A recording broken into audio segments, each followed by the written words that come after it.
इसीलिए मैंने हैग्रीव को मारने के लिए ये मत्स्य का रूप धारण किया है। आज से 7वें दिन पृथ्वी प्रलय के चक्र में फिर जाएगी, समुद्र उमड़ उठेगा, भयानक वृष्टि होगी, सारी पृथ्वी पानी में डूब जाएगी, जल के अतिरिक्त कहीं भी कुछ दिखाई नहीं देगा। तब आपके पास एक नाव पहुंचेगी।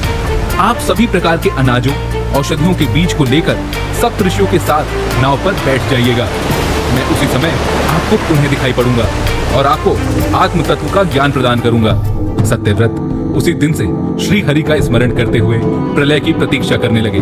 7वें दिन प्रलय का वो भयानक दृश्य उनकी आंखों के सामने आ गया। समुद्र भी उमड़कर अपनी सीमाओं से बाहर बहने लगा, भयानक वृष्टि होने लगी।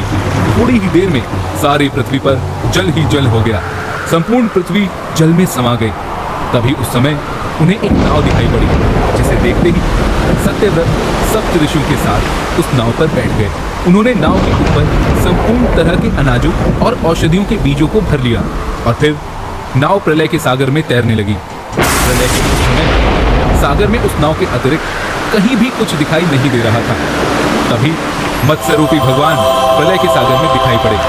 सत्यव्रत और सप्त ऋषिगण मत्स्य रूपी भगवान की प्रार्थना करने लगे और तब भगवान श्री हरि विष्णु के उस मत्स्य रूप से आत्मज्ञान पाकर सत्यव्रत का जीवन धन्य हो उठा। तभी मत्स्य रूपी भगवान वासुकी नाग को रस्सी बनाकर नौका को एक ऊंचे पर्वत पर ले चला।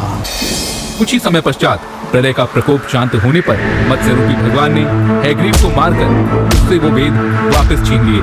भगवान ने ब्रह्मा जी को वो वेद पुनः दे दिए और इस प्रकार भगवान ने मत्स्य रूप धारण करके वेदों का उद्धार तो किया ही, साथ ही संसार के प्राणियों का भी अमित कल्याण किया।